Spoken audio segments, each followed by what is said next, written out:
Billionaire saw his ex crossing the crosswalk on his way to his wedding. What he did next shocked everyone. Welcome to Elevate Stories. Before we begin, drop a comment telling us which city you're watching from. We love seeing how far our stories travel. When the story ends, don't forget to rate it from 0 to 10 and share what you felt along the way. And if you enjoy emotional stories filled with unexpected choices and second chances, make sure to hit the subscribe button so you don't miss the next one. Now, sit back, relax, and let's begin. George Richards adjusted the cuff of his tailored tuxedo as the wedding car glided through the rain-slicked streets of downtown. The afternoon light filtered grey through the windshield, catching the face of the crystal on his watch, the same watch that had witnessed every calculated decision of his 42 years. Beside him, Ava sat radiant in white, her veil secured with diamond pins, hands folded gracefully in her lap. She was everything that made sense on paper, elegant, intelligent, perfectly suited for the life he had built. "The cathedral looks beautiful in the rain," Ava said, her voice carrying the controlled excitement of someone who planned every detail. "The photographer said the lighting will be dramatic." George smiled, his dark eyes focused ahead. At this point in his life, he appreciated drama only when it was aesthetic, not emotional. His silver-touched hair caught the dim light as he nodded. Everything's falling into place, exactly as it should. Exactly as it should. The phrase had become his mantra over the past 3 years.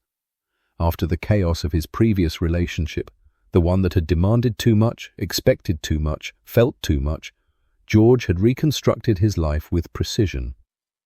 Ava understood boundaries. She valued independence. Their relationship was 6 months of perfectly coordinated schedules, mutual respect, and expectations that never veered into territory that made him uncomfortable.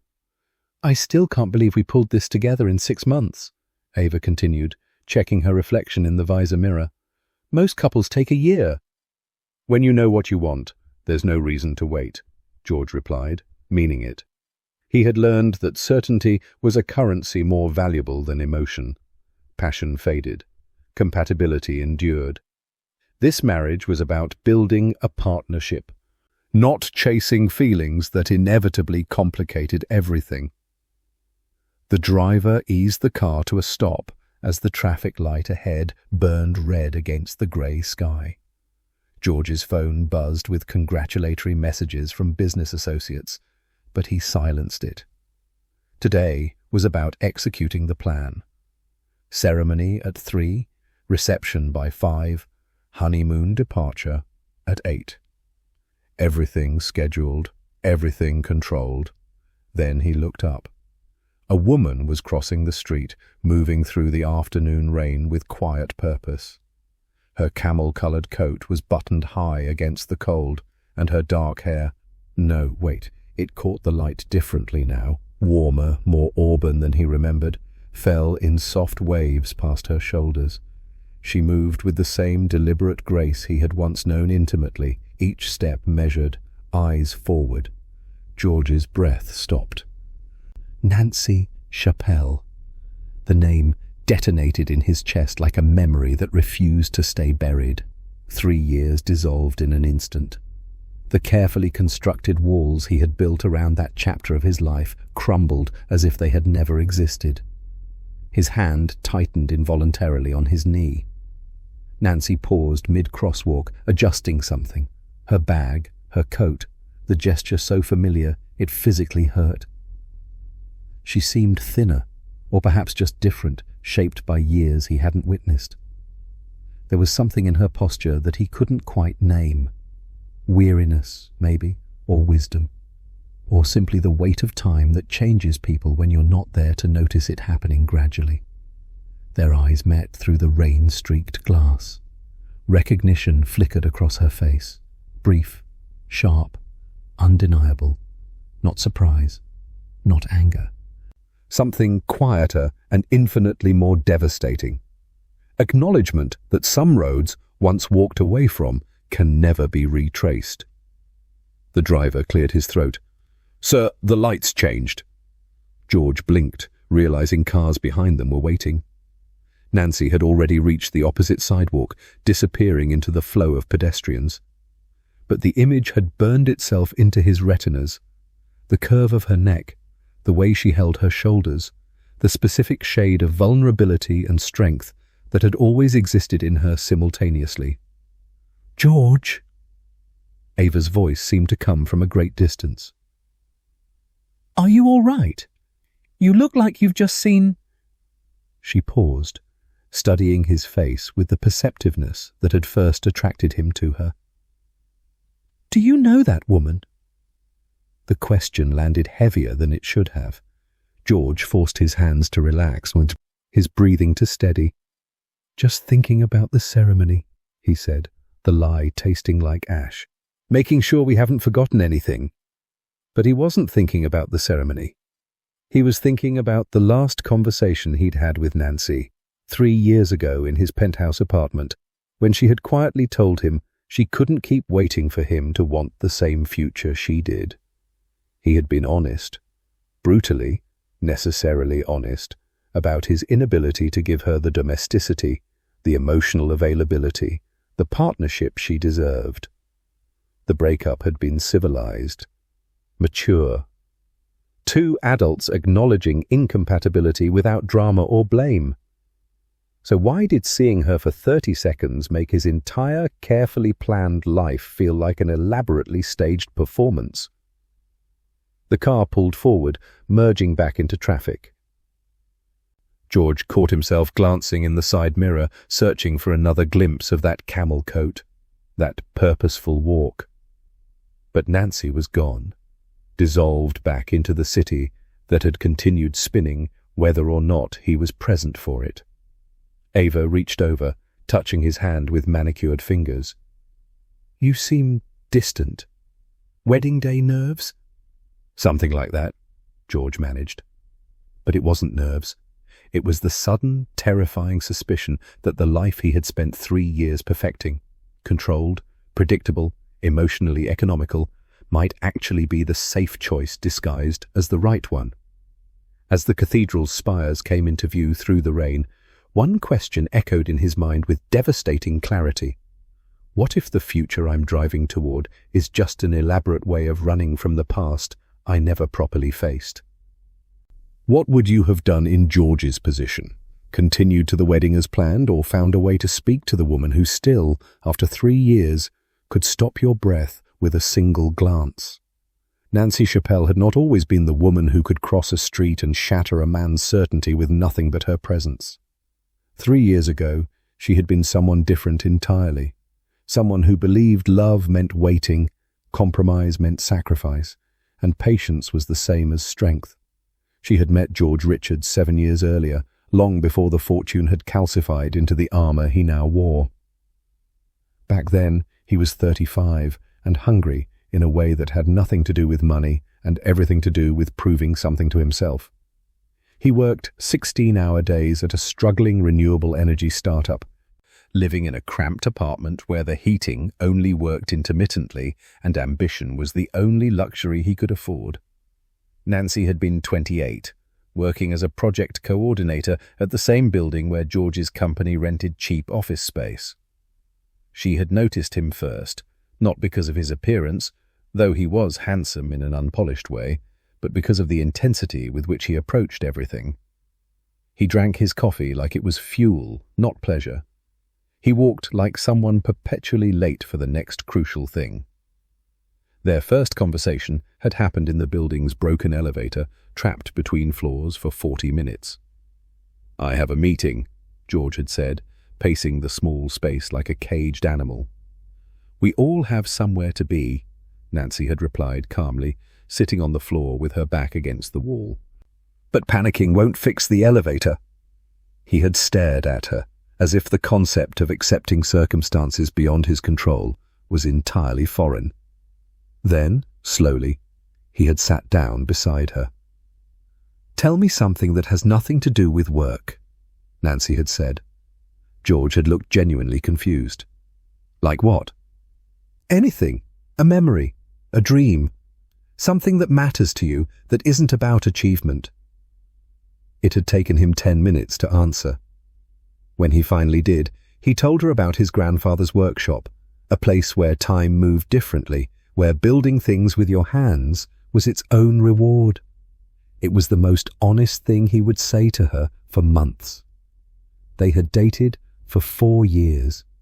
In the beginning, Nancy had loved George's drive because she believed it would eventually find balance, but she had imagined a future where success created space for them, vacations they could finally take, dinners that didn't get interrupted, mornings where he didn't wake up already thinking about the next deal. But George's company had succeeded beyond anyone's projections. The startup became a powerhouse. The cramped apartment became a penthouse. The 16-hour days became 18, then 20. And Nancy, who had once been the person he called first with good news, gradually became the person he called to cancel plans. "I'm building something that matters," George had said during one of their countless conversations about time, about presence, about what their relationship was becoming. "I know you are," Nancy had replied, keeping her voice steady, "but who are you building it for?" He had looked at her with genuine bewilderment, as if the question itself didn't make sense. The end, when it finally came, had been quiet. No screaming, no accusations. Just Nancy saying words she had rehearsed for months. "I can't keep being the person who waits while you build a future that doesn't seem to include me." George had tried to argue, but even his arguments had been about logistics, about timing, about how the next quarter would be different, the next year would have more space. Never about what he actually felt, never about whether he wanted the same things she did. "I love you," Nancy had said, standing in his chrome and glass penthouse that had never felt like home. "But I can't love you more than you love your own ambition. That's not a relationship. That's just me standing beside someone who's always looking past me." George had convinced himself even then that letting her go was the honest choice, that loving someone meant not making them compromise their dreams, that Nancy deserved someone who wanted domesticity, stability, shared Sunday mornings, things he simply didn't have capacity for. He had framed it as respect. Nancy had recognized it as abandonment. Now, 3 years later, Nancy unlocked the door to her modest brownstone apartment in a quieter neighborhood across town. The space was nothing like George's architectural showpieces, but every corner reflected choices she had made deliberately. The worn leather armchair by the window where she read on Sunday mornings. The kitchen table she had refinished herself, its surface marked by coffee rings and the life lived around it. Photographs on the wall, not professionally staged, but real. Her sister's kids, her book club friends, her mother's birthday dinner. This was the life George couldn't imagine wanting, the life Nancy had built piece by careful piece after realizing she couldn't wait for someone else to want it with her. She set her bag down, her hands still slightly unsteady from the encounter at the Crosswalk. Seeing George in that wedding car had been like watching an alternate version of her life play out behind glass, the version where she had stayed, compromised, shrunk herself to fit the spaces between his ambitions. The bride had been beautiful, perfect even. Nancy wondered if she knew what she was signing up for, or if she too believed that success eventually created space for connection. Nancy moved to her kitchen, filling the kettle with automatic precision. Her phone buzzed, a text from her sister Claire. "Still on for coffee Sunday? Kids want to see Aunt Nancy."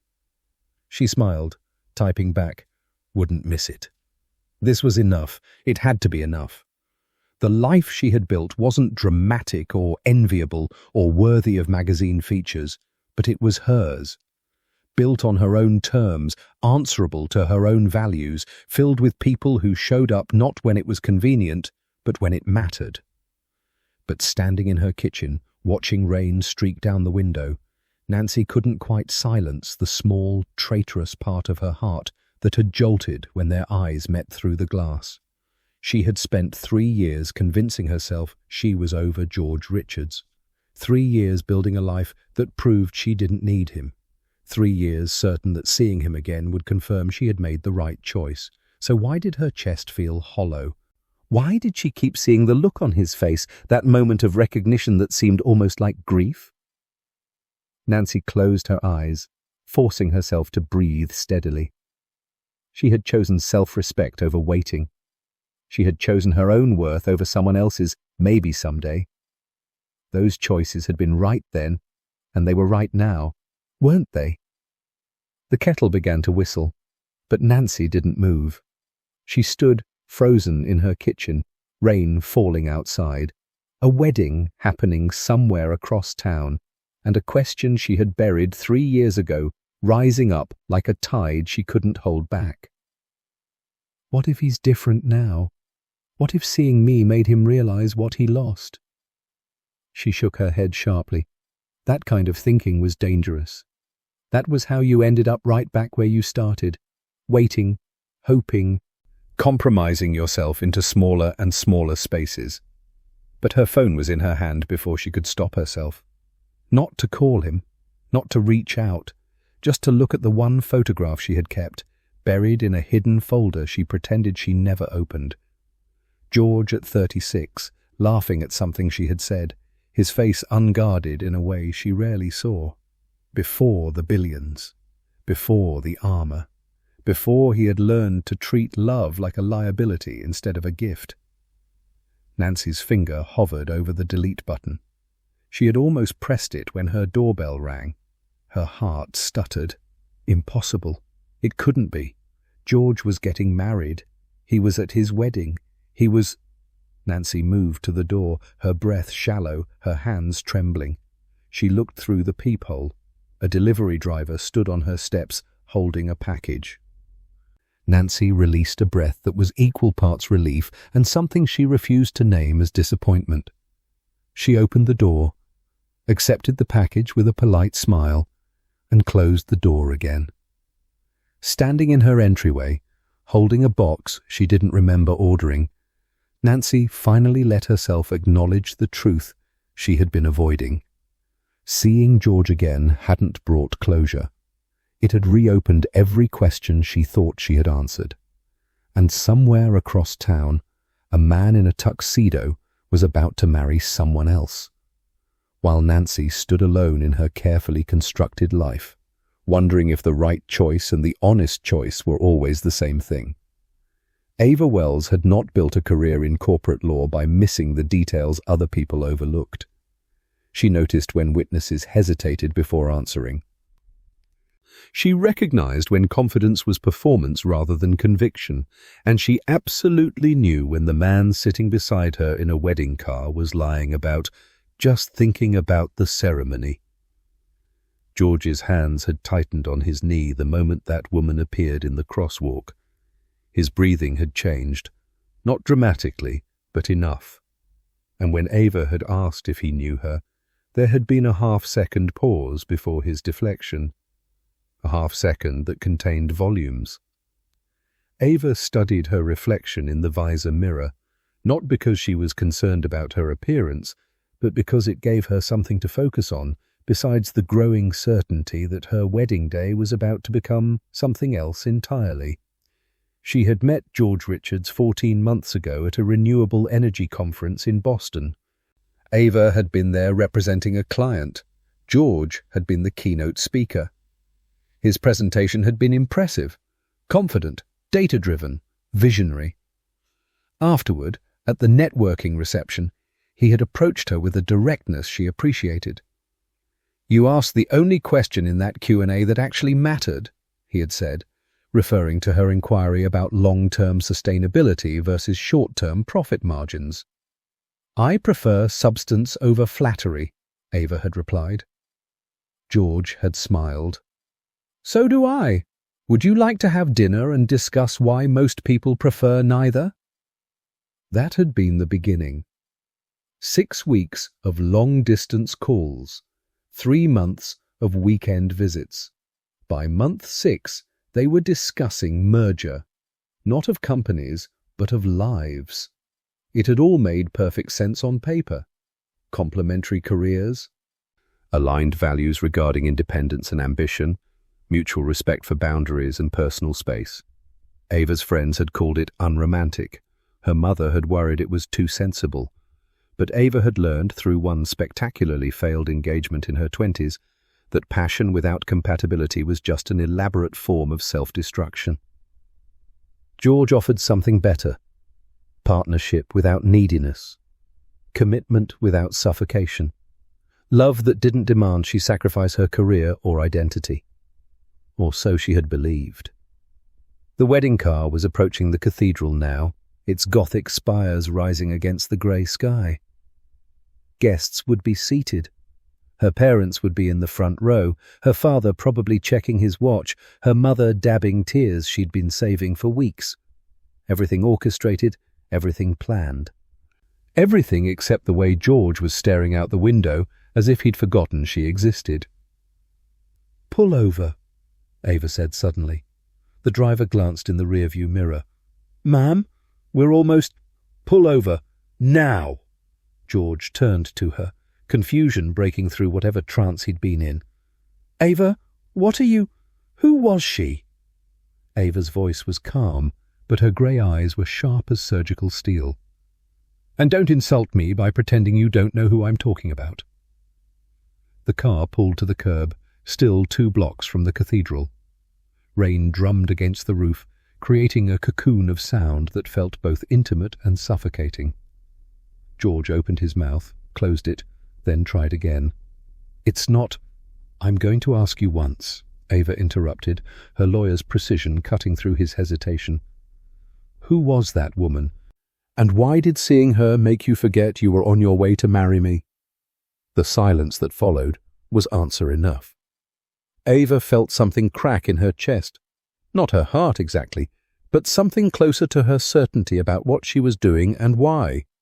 She had chosen George because he seemed finished with whatever messy emotional chapters other people carried around. He had told her explicitly on their 4th date that he'd had one serious relationship years ago, that it had ended amicably, that he had learned what he wanted and didn't want from partnership. He had made it sound resolved, closed, past tense. The man sitting beside her now, unable to meet her eyes, did not look like someone who had put his past to rest. "Her name is Nancy," George said finally, his voice barely above a whisper. "Nancy Chappelle. We dated for 4 years. It ended 3 years ago. Why did it end?" George ran a hand through his hair, disrupting its carefully styled perfection. "We wanted different things. I was building the company.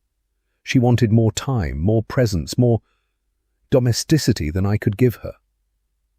Ava absorbed this, her mind already working through implications, the way she would analyze a contract for loopholes. "And you haven't seen her since?" "No, not until—" George gestured vaguely toward where the crosswalk had been. "Not until 5 minutes ago. And in those 5 minutes I became invisible." It wasn't a question, but George flinched as if she'd struck him. "That's not fair." "Fair?" Ava heard her voice rise slightly and forced it back down. "George, in 6 months of planning this wedding, you never once looked at me the way you looked at that woman crossing a street." "Ava, no." She held up her hand, and years of courtroom command made the gesture absolute. "I need you to understand something. I'm not jealous. I'm not worried about competition. I'm worried about truth." George finally met her eyes, and what she saw there made her breath catch. Not guilt, not apology, but confusion so profound it bordered on anguish. "I don't love her anymore," he said, and Ava believed him. "I haven't thought about her in months. I built a life specifically to avoid the kind of emotional complications she represented." "Then why?" Ava asked, her voice deadly quiet. "Can't you stop thinking about her now?" George had no answer. Ava looked down at her hands, at the diamond engagement ring that had cost more than most people's yearly salary. The ring symbolized everything she had thought she wanted: security, partnership, a life built on logic, rather than the kind of desperate passion that had destroyed her first engagement. But sitting in this car, watching her almost husband grapple with something he couldn't name, Ava realized that logic without truth was just another form of self-deception. "I need to know something," she said, turning to face him fully. The veil shifted against her shoulders, and she felt its weight as if for the first time. "And I need you to be completely honest, not with me, but with yourself." George nodded, though he looked terrified of whatever question was coming. Ava took a breath, feeling the cathedral waiting 2 blocks away, feeling her entire carefully constructed future balanced on the edge of this moment. "If you marry me today," she said, each word deliberate and clear, "will you ever wonder what your life would have been if you hadn't stepped out of that car?" The question hung between them like a blade. George opened his mouth, closed it, opened it again. But no answer came. And in that silence, Ava understood with devastating clarity that she had never actually been his choice, only his safe alternative to choosing at all. The rain continued falling. The cathedral bells began to chime, marking the hour they were supposed to arrive. And Ava Wells, who had built a career on reading what people couldn't bring themselves to say, finally asked the question that would change everything. "Do you even know what you want, George? Or have you just been running from what you're afraid to want for so long that you've forgotten the difference?" George Richards sat in the back of his wedding car, rain drumming against the windows, his fiancée's question echoing in the space between them like a verdict he couldn't appeal. "Do you even know what you want, George? Or have you just been running from what you're afraid to want for so long that you've forgotten the difference?"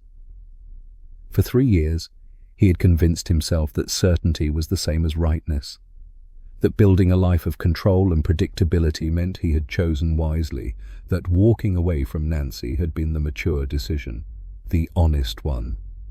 But sitting here now, unable to answer Ava's question, George finally understood what he had been doing all along. He hadn't been choosing. He had been avoiding. "I built my entire life," George said slowly, his voice barely audible over the rain, "around never having to feel what I felt when Nancy walked away." Ava watched him, her expression unreadable. "I told myself I was choosing freedom, choosing my career, choosing a future without complications." George looked down at his hands, at the platinum wedding band waiting in his pocket. "But I was just choosing safety, choosing not to risk wanting something I might lose again." "And what do you want now?" Ava asked, though her tone suggested she already knew the answer. George met her eyes. "I don't know, and that's the most honest thing I've said in 3 years." The cathedral bells chimed again, a reminder of the 200 guests waiting, the ceremony scheduled to begin in 8 minutes, the future that was supposed to be certain. "I can't marry you today," George said, the words coming out clear and final. "Not because I don't care about you, but because you deserve someone who isn't standing at the altar wondering if he made the wrong choice 3 years ago." Ava's breath shook slightly, but her composure held. She had spent 15 years in courtrooms learning to mask devastation with dignity. "Thank you," she said quietly. "For what?" "For not lying to me after the vows." Ava reached down, her fingers steady as she removed the engagement ring. She placed it carefully in George's palm, her touch brief and final. "For not making me spend years wondering why you look at me but never quite see me." "Ava." "No." Her voice was gentle but absolute. You don't get to apologize. You don't get to make this easier for yourself by seeking my forgiveness. She smoothed her veil with hands that trembled only slightly. You're making the right choice, George. Just 3 years too late for it to be mine. She knocked on the divider. Driver, take me to the cathedral. George stared at her. You're still going? 200 people are waiting. My parents flew in from California. The least I can do is tell them in person that their daughter's wedding is cancelled because the groom finally decided to be honest. Ava's smile was sad, but genuine. Besides, I'm not going to let you be the one who had to break the news. You've done enough. The car began moving, pulling away from the curb. Wait, George said. I'll come with you. I'll explain. No. Ava turned to him, and for the first time, he saw tears threatening at the corners of her eyes. You've made your choice. Now let me make mine. And my choice is to walk into that cathedral with my head high and tell our guests that I deserve someone who doesn't need to see his ex-girlfriend to remember what love is supposed to feel like. The car stopped in front of the cathedral. Ava stepped out into the rain, her white gown immediately soaking at the hem, her veil plastered against her shoulders. She looked back once, meeting George's eyes through the open door. I hope she's worth it, Ava said. And I hope you figure out what you actually want before you destroy someone else by pretending certainty is the same as love. Then she turned and walked toward the cathedral doors where her father waited, confusion turning to concern as he registered her expression and the absence of the groom. George sat alone in the back seat, watching her go, understanding that he had just lost someone genuinely good because he had been too afraid to be genuinely honest, with her, with himself, with what he actually wanted from life. Sir? The driver's voice was tentative. Where would you like to go? George looked out at the rain-soaked streets, at the city he had conquered while losing everything that mattered, and for the first time in 3 years, he made a decision that wasn't calculated, wasn't safe, wasn't designed to avoid discomfort. Take me back, George said, to the Crosswalk. 20 minutes later, George stood on the corner where Nancy had crossed, rain soaking through his tuxedo. Guests at the cathedral receiving news that would be in tomorrow's society pages, his carefully constructed life unraveling with each passing second. He didn't care. Nancy's apartment building was 3 blocks from here. He had looked up her address years ago and never deleted it, though he had never admitted to himself why. George walked, his dress shoes splashing through puddles, his bow tie loosened, looking nothing like the billionaire who had started this day with absolute certainty about his future.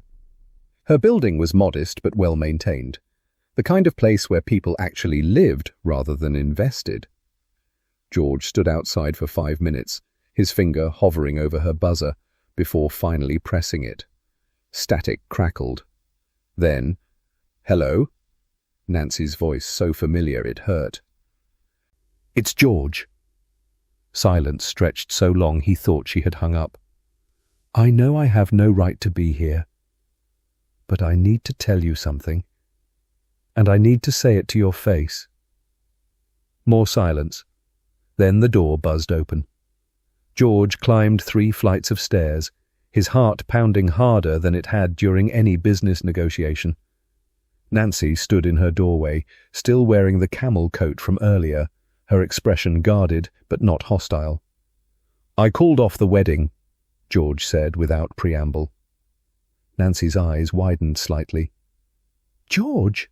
"Not because I'm choosing you," he interrupted, "because I'm finally choosing to be honest.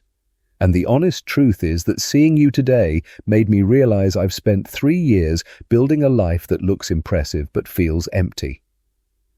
"That's not my problem to solve," Nancy said quietly. "I know." George took a breath. "I'm not here to ask you to fix me. I'm not here to ask you to take me back. I'm here to tell you that you were right. About everything. I did choose ambition over authenticity.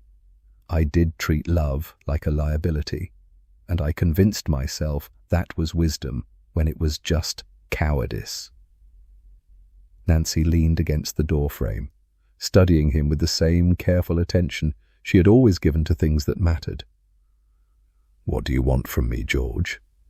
"Nothing," he said honestly. "I just needed you to know that walking away from you was the worst decision I ever made, not because I expect anything from telling you that, but because it's true, and I've been running from true things for too long." Nancy was quiet for a long moment. Rain continued falling outside, the sound a constant backdrop to this conversation happening 3 years too late. "If you're choosing me," Nancy finally said, her voice steady but firm, "you don't get the version of me you left behind." George looked at her, confused.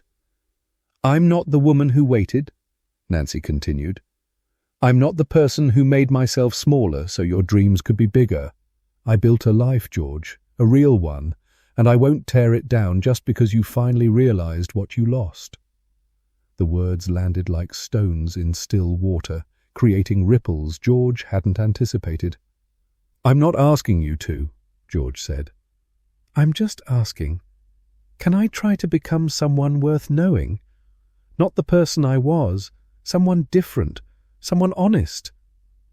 Nancy's expression softened slightly, but the boundaries remained. "That's something you have to do for yourself.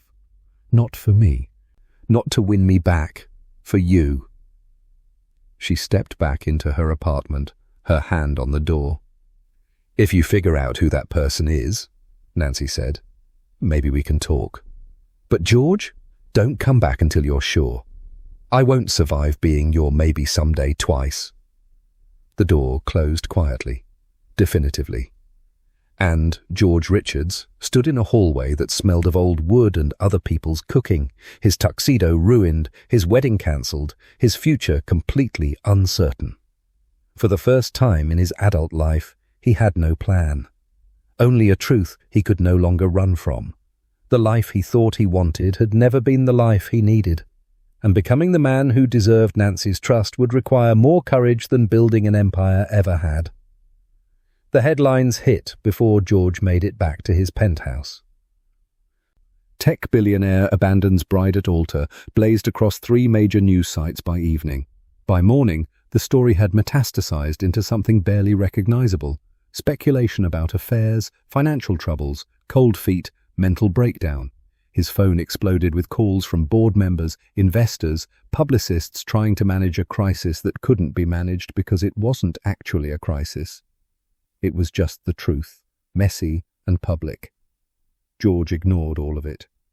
He stood in his chrome and glass penthouse, still wearing the soaked tuxedo, and realized he had never actually lived here. He had occupied it, certainly. He had slept in the bed, used the kitchen for morning coffee, hosted business dinners in the formal dining room. But the space contained nothing of him. No books with dog-eared pages. No photographs that captured real moments or no evidence that a human being with actual feelings resided within these expensive walls. It was a showroom, and he had been the showpiece. His phone buzzed again. His CFO. "Board wants a statement. Investors are concerned." George typed back, "I'll handle it Monday." Another buzz. His publicist. "We need to get ahead of this narrative." George turned off his phone. For 3 days he existed in a silence he had spent his entire adult life avoiding. He didn't check emails, didn't review quarterly reports, didn't schedule meetings or strategize about market positioning. He sat in his expensive apartment and finally asked himself the questions he had been running from for years. Who am I without the empire? Who am I when no one's watching? What do I actually want from a life that isn't measured in contracts and achievements? The answers didn't come easily. On the 4th day, George wrote Nancy a letter, not an email, an actual letter, handwritten on paper he had to go to 3 stores to find because his penthouse didn't contain anything as inefficient as stationery. "Nancy, I'm not writing to ask for anything. I'm writing because I owe you honesty I should have given you years ago. You were right about everything. I chose the impressive life over the real one. I convinced myself that was maturity when it was just fear. And I'm sorry, not because I expect forgiveness, but because you deserved better than someone who valued control more than connection. I don't know who I am without the armor I've been wearing, but I'm trying to find out. If you're willing, I'd like to buy you coffee. Not as an ex-boyfriend, not as someone trying to win you back. Just as someone who wants to learn how to be honest. George. He mailed it before he could reconsider. Then he waited. 5 days later, Nancy texted, Rosewood Cafe, Saturday at 10 a.m., 1 hour. Nancy arrived first, deliberately. She chose a table by the window, ordered her coffee black, and reminded herself that compassion didn't require sacrifice.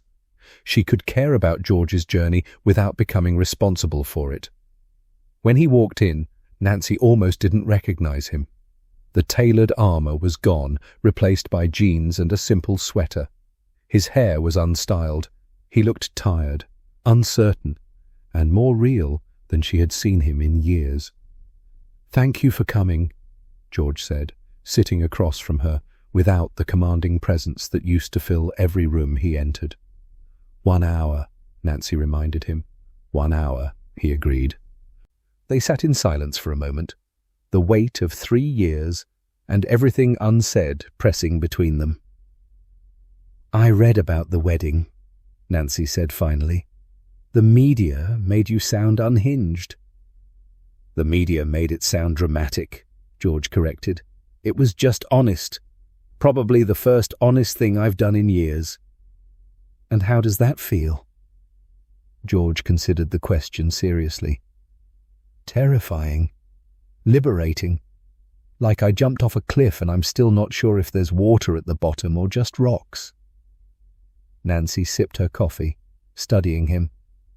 "What do you want from me, George?" "I don't know," he admitted. "I spent 3 years telling myself I wanted simplicity, control, a life without complications. But I think what I actually wanted was to never feel vulnerable again. To never care about something so much that losing it could hurt me. And now I think I was just half alive." George met her eyes. "You asked me once who I was building my empire for. I couldn't answer then. But the answer is, I was building it to hide behind. So I'd never have to ask myself what I actually wanted from life beyond achievement." Nancy absorbed this. It was the most honest thing George had ever said to her, including during their 4 years together. "I'm not the same person I was," Nancy said carefully. "I won't shrink myself again. I won't wait while you figure out if emotional presence is something you can schedule between board meetings." "I'm not asking you to." George leaned forward slightly. "I'm asking if you'd let me try to become someone worth knowing, not the person I was." "Someone different." "You said that at my apartment." "I know, and I meant it, but I didn't understand what it actually required." George's voice was steady but raw. "I've spent the past week alone. Really alone. For the first time in my adult life. No role to play, no empire to manage, just me, trying to figure out who I am when no one's watching." "And what did you figure out?" "That I've been performing my entire life," George said quietly. "Performing success, performing confidence, performing the role of someone who has everything figured out. And underneath all of it, I'm just someone who's terrified of being ordinary, of being seen as I actually am and being found insufficient." Nancy felt something crack in her carefully maintained boundaries, not enough to remove them, but enough to recognize the courage it took for George to say these things out loud. "I won't be your redemption arc," Nancy said firmly. "I won't be the woman who fixes the broken billionaire so he can finally learn to feel things." "I know. I built a life, George, a real one. It's not impressive by your standards, but it's mine." "I know that too." Nancy studied him, this man who looked nothing like the person she had loved. and everything like the person he might have been if he'd chosen differently 3 years ago. "I'll give you this," Nancy said finally. "We can talk, we can walk, we can have coffee like this, but I won't give you certainty. I won't give you a timeline. And the moment I feel like I'm compromising myself to make space for your growth, I'm gone, permanently." "That's more than I deserve," George said. "It's more than I should give," Nancy corrected, "but I spent 3 years wondering if you'd ever understand what you walked away from. And I think maybe, finally, you're starting to." They talked for exactly 1 hour. Then Nancy stood, gathering her coat. "Same time next week?" George asked, hope carefully controlled in his voice. Nancy hesitated, then nodded once. "Same time. Same place." She turned to leave, then stopped at the door, looking back at him.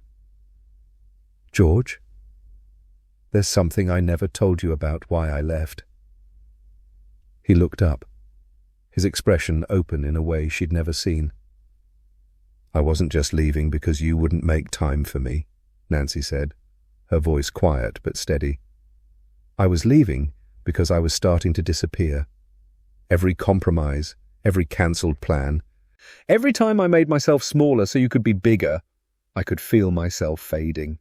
And I realized if I stayed, eventually there wouldn't be anything left of me to save." George's face went pale. "I didn't leave because I stopped loving you," Nancy continued. "I left because I loved myself more. And if we're going to try this, whatever this is, you need to understand that I will always choose me first, the way I should have from the beginning." She walked out into the morning light, leaving George sitting alone at the table, and for the first time he understood exactly what he had asked her to sacrifice, and exactly why she had been strong enough to refuse. George Richards restructured his life the way other men might renovate a house, methodically, painfully, tearing down walls he had spent years building. The first change came on Monday morning. He walked into the board meeting 15 minutes late without apology and announced he was stepping back from day-to-day operations. "Stepping back?" His CFO stared at him. "George, you are the company." "No," George said calmly. "I'm the founder. But we've built something bigger than one person's ego. It's time I started believing that."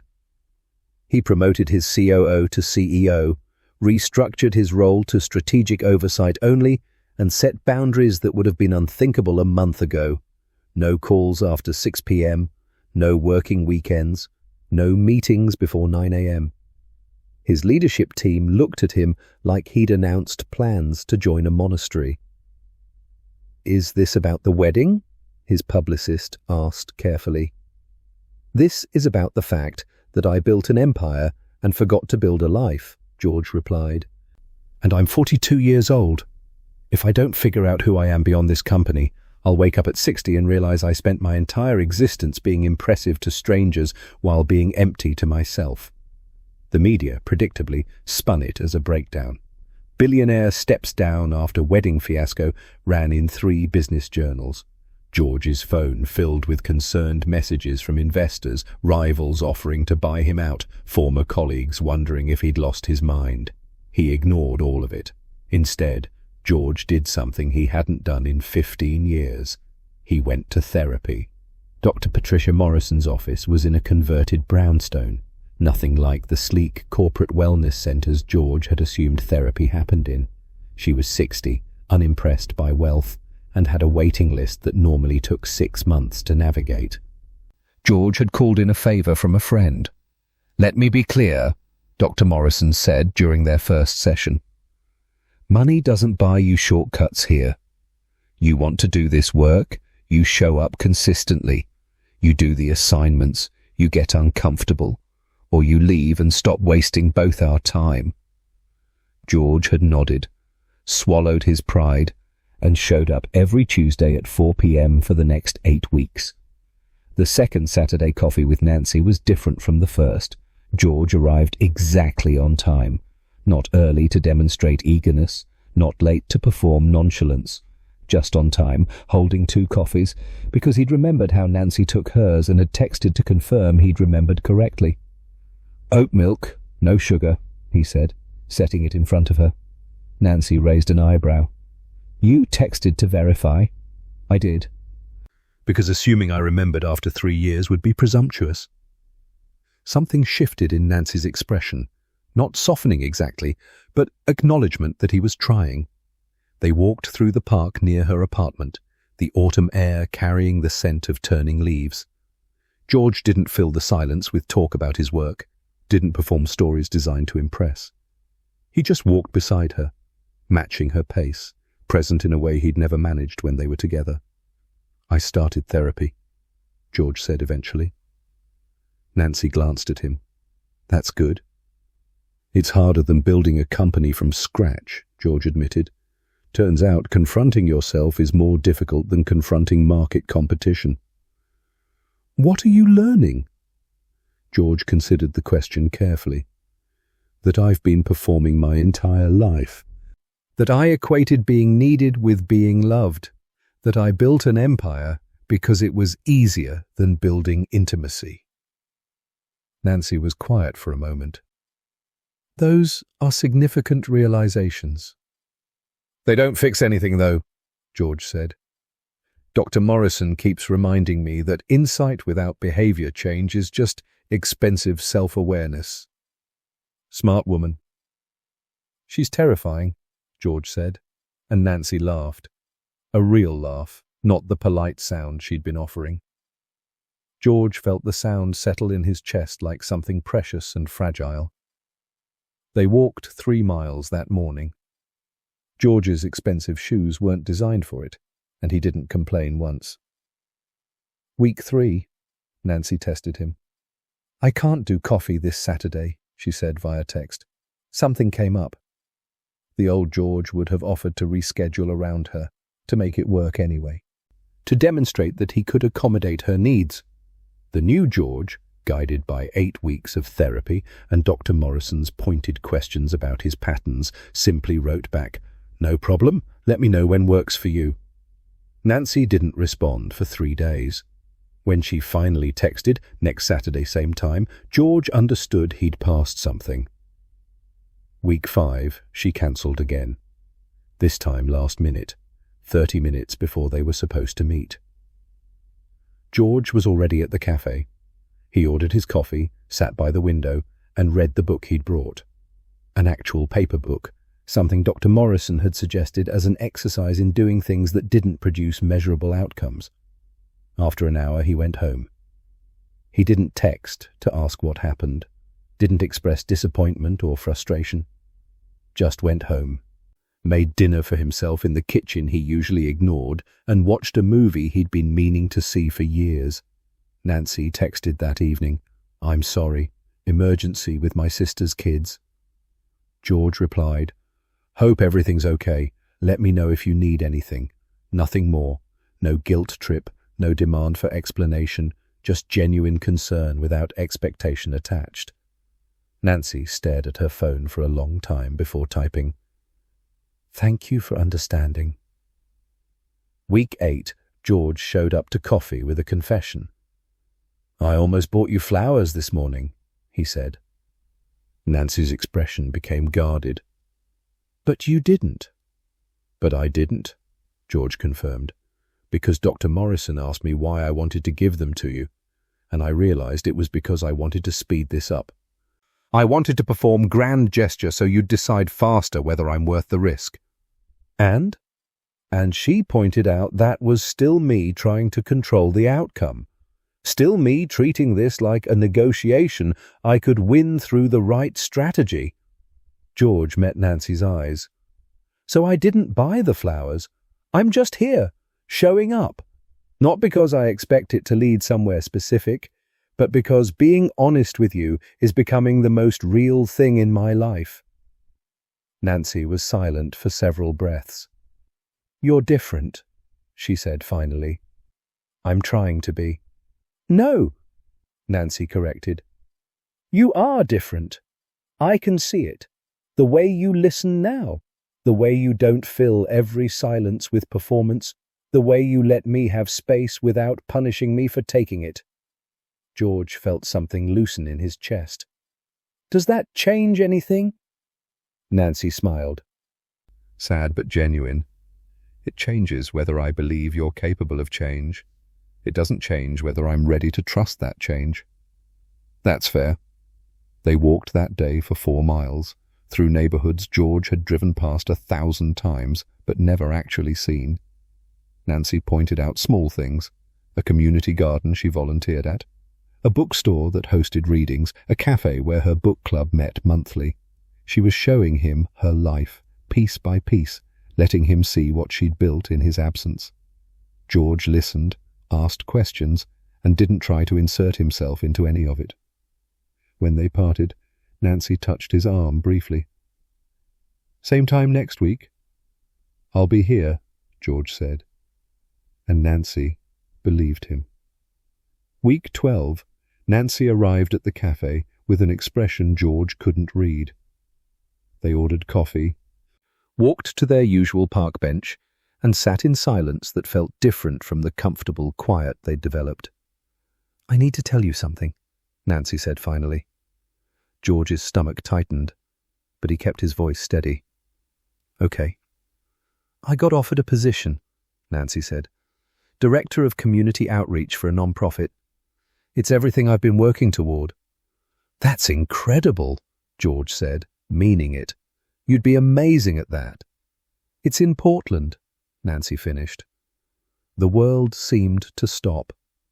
George looked at Nancy, at the woman who had rebuilt herself after he'd failed her, who had created a life of purpose and meaning while he'd been building monuments to his own ego. "When do you leave?" he asked, his voice carefully neutral. "I haven't accepted yet," Nancy said. "I have 2 weeks to decide." "What's holding you back?" Nancy met his eyes, and in them George saw the same fear he carried. The terror of wanting something that could hurt you. "I need to know," Nancy said quietly. "If I'm staying because I believe you've changed, or because I'm falling into old patterns, if I'm protecting my peace, or just protecting my fear of risk." George wanted to beg, wanted to promise, wanted to give her every reason to stay. Instead, he said the hardest thing he'd ever said. "Then you should probably go to Portland." Nancy stared at him. "Because I can't be the reason you stay," George continued, his voice steady despite his breaking heart. "That would just be another version of you making yourself smaller for someone else's life. And you deserve better than that. You deserve to choose your dream, not compromise it." Tears gathered in Nancy's eyes. "Even if it means losing you again," she whispered. George took her hand, the first time he'd touched her in months of careful reconstruction. "Especially then," he said, "because loving you means wanting your happiness more than wanting you." And Nancy finally understood. George Richards had learned what love actually meant, just possibly too late for it to matter. Nancy sat in her apartment for 3 days after George told her to go to Portland. The job offer letter spread across her kitchen table like a map to a future she had always wanted, but suddenly couldn't see clearly. The position was perfect. Director of Community Outreach for a non-profit focused on sustainable urban development, everything she had been building toward for years. Better pay, better title, better city for her values and lifestyle. Her sister had already looked up apartments near good schools for visiting. Her book club had thrown her a premature going-away dinner. Everyone in her life agreed. Portland was the obvious choice, except Nancy couldn't make herself call and accept. She kept returning to that moment on the park bench, to George's hand holding hers, to the way he had said loving you means wanting your happiness more than wanting you without flinching, without trying to negotiate a different outcome. For 3 years, Nancy had protected herself by believing George was incapable of that kind of love. That he would always choose control over vulnerability, certainty over risk, himself over anyone else. But the man who had told her to take her dream job, even though it meant losing her, that man was different. That man had learned something she thought he never could. Nancy picked up her phone and stared at George's number. They hadn't spoken since the park bench. He was giving her space to decide, not influencing, not performing grand gestures, not making himself the center of her choice, which was, she realized, the grandest gesture of all. George was in Dr. Morrison's office when the truth finally settled over him completely.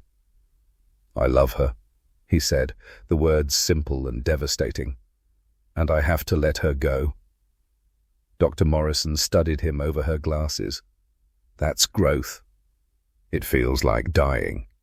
"That's also growth," Dr. Morrison said without sympathy. "Real love means holding people with open hands, George. You spent your whole life trying to grip everything so tightly, nothing could escape.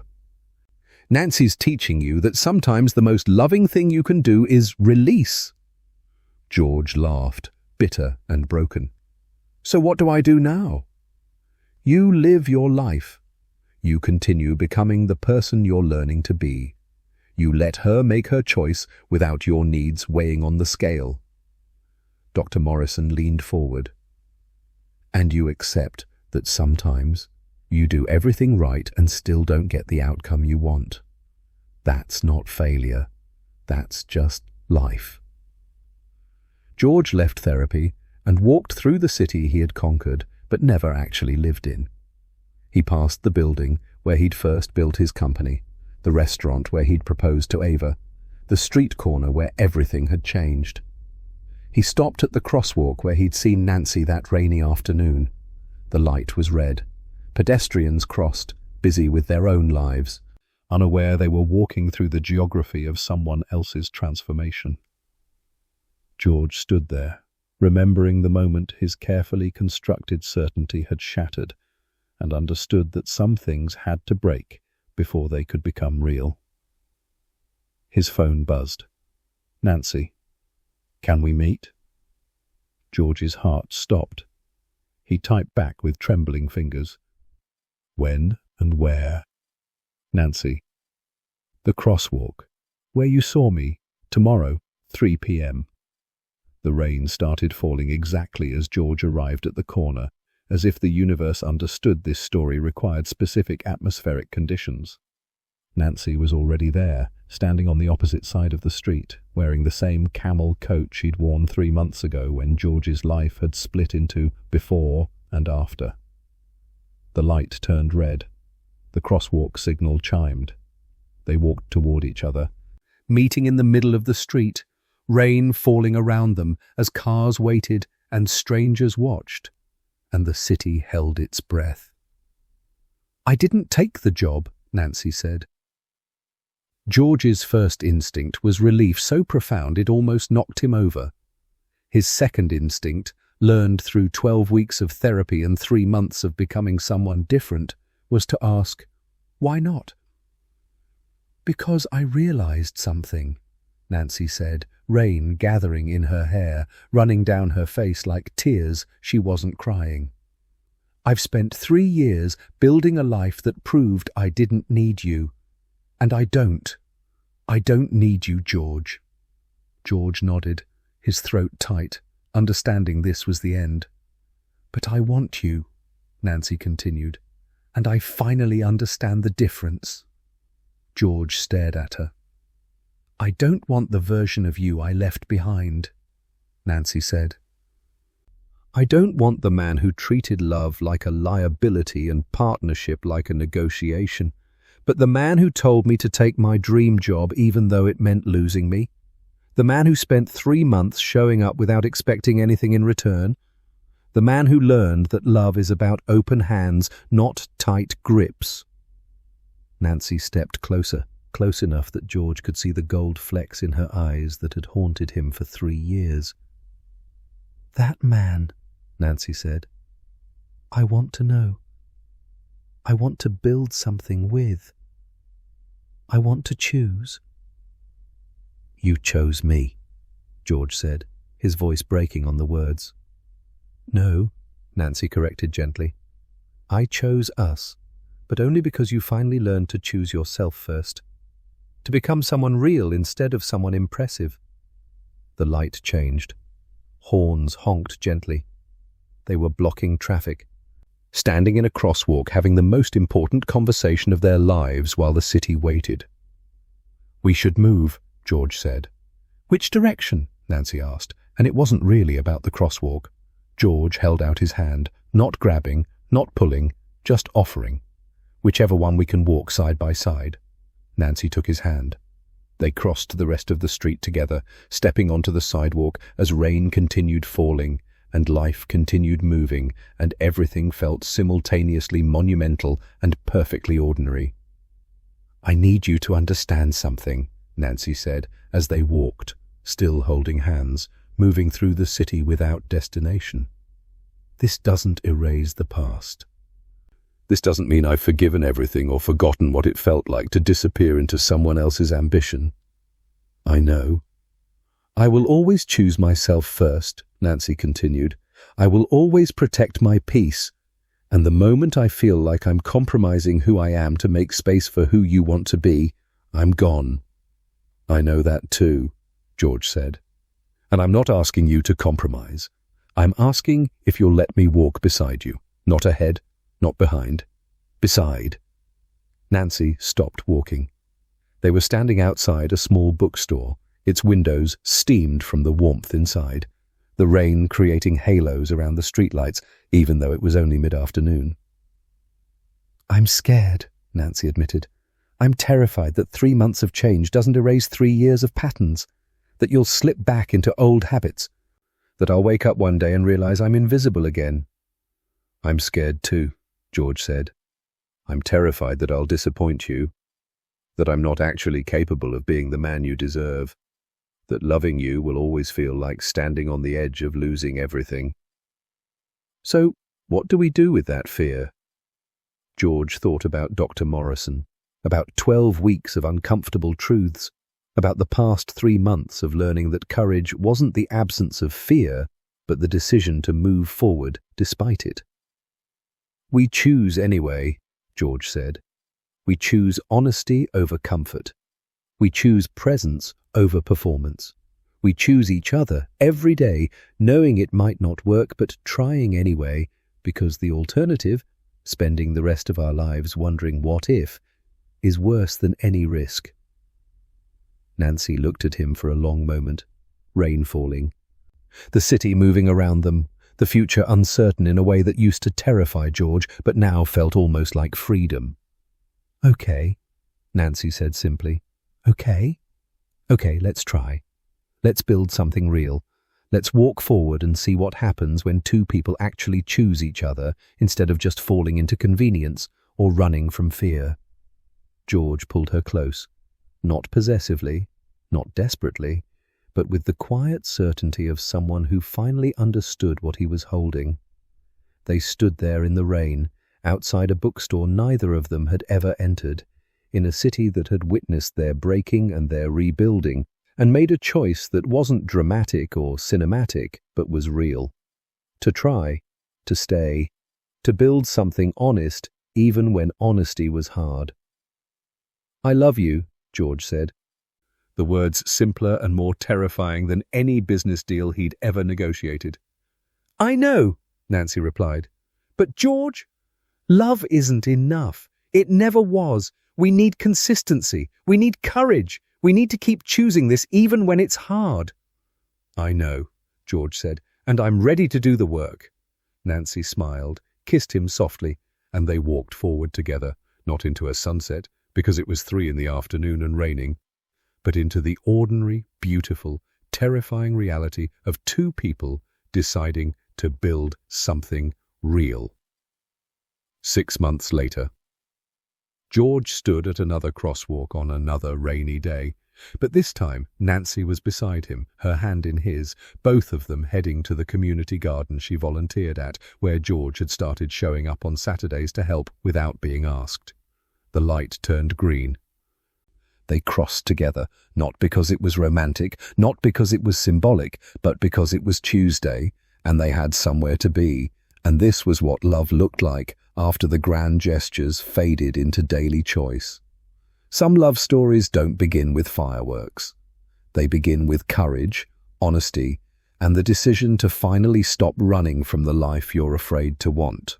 They begin at crosswalks on rainy days with two people who learned that loving someone means becoming someone worth loving first. And they continue, one ordinary day at a time, with the quiet miracle of choosing each other again and again and again. If this story moved you, take a moment to reflect. Are you choosing the impressive life or the real one? Are you running towards something or away from yourself? Sometimes the bravest thing you can do is stop, look around, and ask if the life you're building is actually the one you want to live.